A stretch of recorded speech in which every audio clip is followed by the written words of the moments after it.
Hi guys, this is Grant.Evans, your favorite Utah realtor. Today we are here again with John Harrison here at the closing table. John is one of our affiliate partners here at Coldwell Banker with Guarantee Rate Affinity. Does a great job. Today we want to talk about more investment loans. We understand that one that we talked about, HELOCs, using as investment loan, is really kind of taken off. A lot of people have been interested in that, and so the DSCR loan, or the debt service coverage ratio loan, is another way for people to buy investment properties. So John, why don't you just remind people who you are, why you're important, and we'll talk about the DSCR loan. I'm John Harrison. I'm with Guarantee Rate Affinity. I've been doing this, guys, for over 25 years. I actually own several properties myself, and I do investing. So that's one of the advantages you have when you ask questions is I actually do this myself. I've been blown up with these HELOC questions about taking the equity out of your home, and so I wanted to come along and talk to Grant a little bit about some other programs that we're getting that we're seeing a lot more people interested in finding out how to do them. And this DSCR loan, which is the debt service coverage ratio loan, is pretty interesting. They've got 3 different tiers of this loan. So basically what it is, you're getting an investment property, you need 25% down, you need to have a 700 credit score in most cases, and you have to be able to show that if you have any other properties, you haven't had any mortgage lates in the last 12 months. That's it. There is no job, there is no taxes, no page stubs, no employment, nothing. This is really based on the property that you have. And you can do it to buy and to refinance. The great thing is if you're buying, you've got that 25% down, they will do an appraisal on the property, and then they will do a rental schedule, which is a little extra, not too much. But that rental schedule will then tell them how much that house is going to rent for. The great thing is you could be buying this in a VRBO, a nightly rental pool, and obviously as a nightly rental, you're going to make a lot more money than if it's a rental per every 30 days monthly. And you can do non-warrantable condos, you can do all kinds of properties, and yes, the rental schedule in a lot of cases is going to come back showing that you're going to be making a lot less than the new payment on your house because you know you're going to make more by putting it for nightly rentals. But they have a program so that even if you're negative, they will still do the loan. The interest rate's a little bit higher, but they'll still do the loan for you. And it's great, especially if you know the value of the property is more than what they're putting down on that rent schedule. Now, is this specific DSCR loan only with Guarantee Rate Affinity, or is this? No. Okay. We broker this loan out. There are a couple companies here in the United States that do it, and we actually do it internally too. So we will look at what the best value bang for your dollar is. We actually have an internal one that they'll look at your rent schedule, and if it is a rent schedule coverage of 1 to 1.15%, so you're actually going to be receiving a little more in rent than what the payment is, you can actually get a little better deal. And there's another tier that goes from 1.15 to 1.25, which is even better because you're showing that it's going to be profitable. But I do have for those, and I get quite a few of them for these nightly rental ones especially, where they're not showing that they're going to cover that rent. That rent's not going to be enough to cover the payment, but we know otherwise. One, it's our investors know that it's in a place that's going to keep going up in value, or they're going to make more money per nightly rentals. I mean, I have one personally that I just got in. They put down that it's going to make about, I think it was $3,200 a month, and this month I pulled in almost $14,000 in nightly rentals. So wow. for me, it was a no-brainer to go ahead and do this because I knew I was going to make more money than what they put down, but their appraisers are limited to what they can do. The good thing is with this program, you can go to one of those 3 tiers depending on where that rental schedule comes back for in your appraisal, and then you can always also use this in a refinance. I'm doing one right now for refinance where the seller carried the loan until he could get a loan. And so now we're taking it out. He's got some equity since he's had it more than 6 months. And that's a great thing when you're doing a refinance on these programs. They only require 6 months for seasoning. So if you're in the position where it went up enough, you can even do cash out on a DSCR loan after 6 months of ownership. You can just do the Burr method from there with DSCR. That's right. That's and then cool. Take the money, put it back in the bank, and you're ready to buy your next property. Now, the only thing that maybe people get hung up on is the 25% down. That's a lot of money. So That's where correct. do you see most people kind of get that money? Are these people Well, that's people who are coming and doing those HELOCs. They're Yeah. saying, hey, let's go get a HELOC on our house that we live in. We don't have a payment on it unless we take the money out. And then they've got to run their numbers to make sure that it's going to cover the payment of the new house and also cover that money they're taking out of it. Which is why everybody needs to talk to you before making these choices. Yeah, you don't want to just take your money out and then not do anything with it. The other good thing is these loans will go, some of the programs go up to $2 million, some of them go up to $4 million. The better the credit score, the better the rate. If it is on this property, it does have a prepayment penalty in most cases, but you can buy the prepayment penalty down to 1 year for like 0.25%. What is it usually? Usually it's a bit more than that, but the big issue is I think it's a 3-year prepay on most of these that we're getting, but most investors know that they're doing this because they're going to be making money, so they're not really worried about refinancing, especially the way rates have gone for the last year or so. They think, hey, you know what, in a year or 2 years, maybe I'll be able to refinance, get a better deal. So that's what we tell most people is buy it down to the 1 year. So if something does happen, especially being an election year next year, you'll be able to do something with it, maybe even do a no DSCR loan, get cash out. I think right now in this market too, that sellers are willing to pay concessions, and so you can use the seller concessions to pay down that prepayment. Yeah, especially where you're at, and it's really not that expensive. They do charge, there's some fees depending on which program you're on and which bank we use. Just know that that'll just depend on your credit score, where that rental schedule comes in. The other things, they gave me a couple things. They said we can do it, the payment based on an interest only on some of the programs, so that maybe you can get above that 1% as far as the rental schedule. You might not be negative if we do rental and do interest only. It's just one of those things we play with it, but our biggest thing is ask questions, because I've got a lot of investors who just do not want to provide tax returns, pay stubs. It's just so much paperwork once you get multiple homes, and they love the fact that, hey, all I got to do is show my mortgages are paid on time. Here's my bank account showing my down payment, and I've got a 700 credit score. I really like this as an opportunity to buy a vacation rental. Something like, I like my next investment to be something I can use rather than, hey, here's a 12-month lease. That's correct. Have fun with it.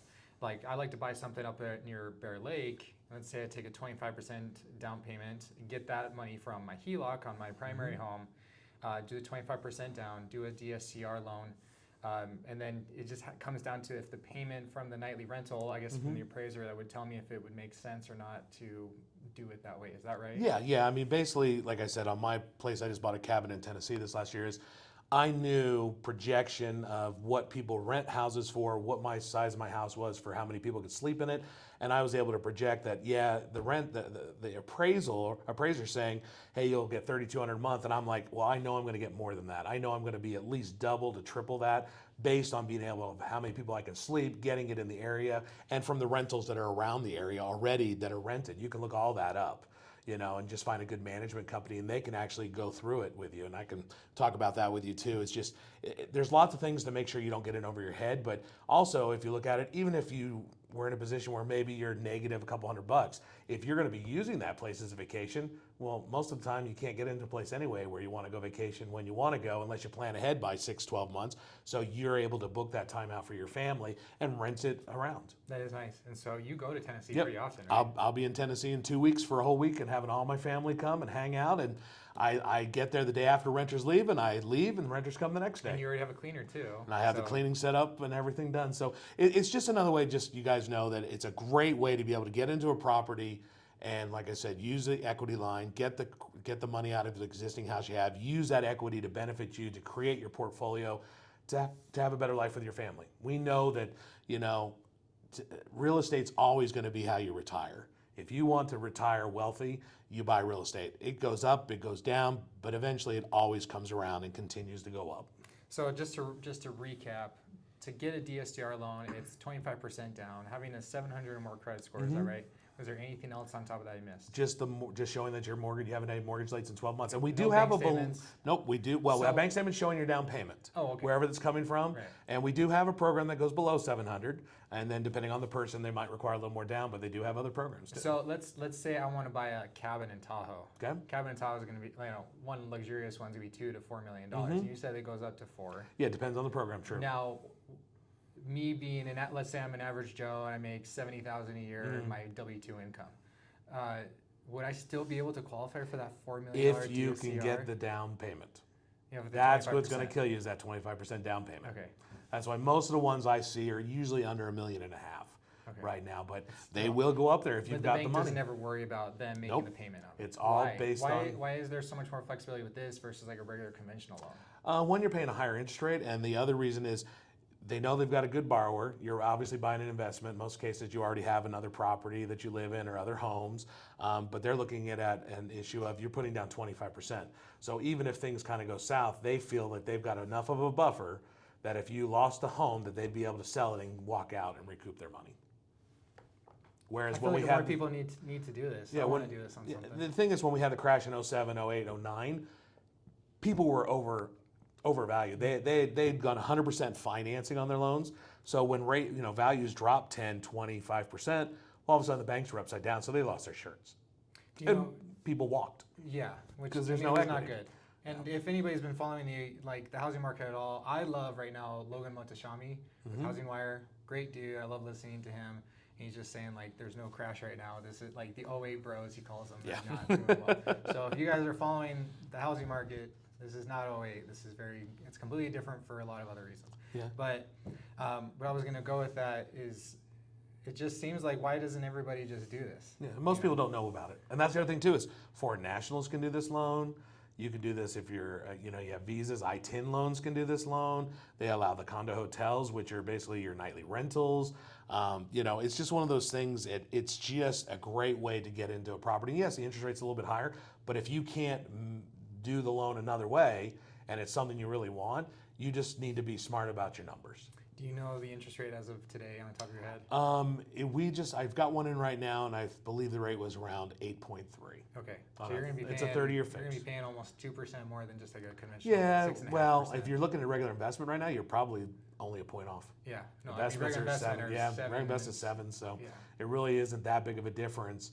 And like I said, I'm getting ready to do another property. I've got another house I told you about that I'm getting ready to sell and buy another farm next to my farm that I live in, so my in-laws can live next door to us. And the reality is, I'm going to do a DSCR loan on it because it's just easier. I'm going to sell the house, 1031 my profit into this new house on a DSCR loan, and I don't have to show them anything. I'm just going to show them, here's my 1031, here's my money sitting at the title, here's my credit report, and guess what? Here's my rental schedule, the appraisal, and it'll be so much easier.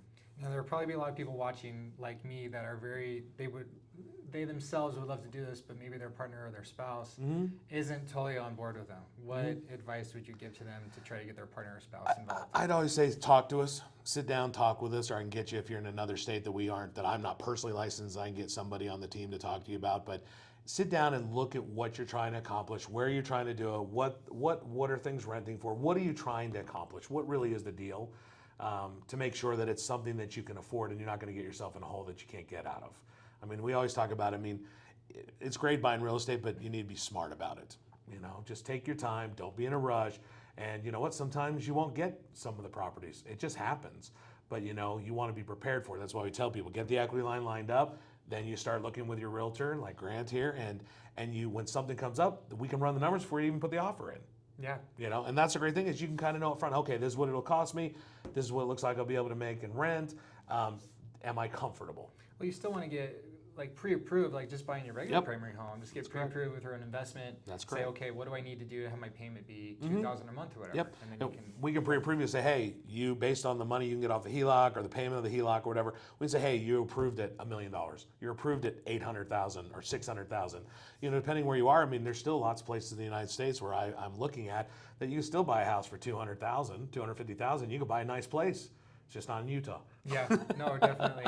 So if you're a big like Alabama or Auburn fan, maybe it would be worth buying something close to those universities. That's correct. Well, great. So that's all the questions I have for you. Is there anything else I haven't asked that you feel like everybody should know? Honestly, on this debt servicing loan, it really just comes down to the property itself and just making sure before you do an offer that you're comfortable with the payment that it's going to be, which we can give to you. Make sure you're comfortable with knowing, hey, this is what the HELOC payment's going to be. So when I add them together, what's my projection of what I'm going to make per month, and try to be a little conservative on that. So I think, like I said, I don't think you can lose in real estate, but at the time, you don't want to be so stressed out that you can't go to bed at night. Yeah, no, so definitely. Just ask the questions. That's why we are here. That's why we do this, because it is a way to, make it so you can retire comfortably. Yeah. Well, thank you so much, John. For those who are watching, we know lenders and realtors in every single metro area across the country. So if you guys need recommendations, let us know. We can definitely help you out. But always message us first, email us. John, how can people reach out to you? Yeah, I get a lot of people texting me right now, too. It's 801-404-9796.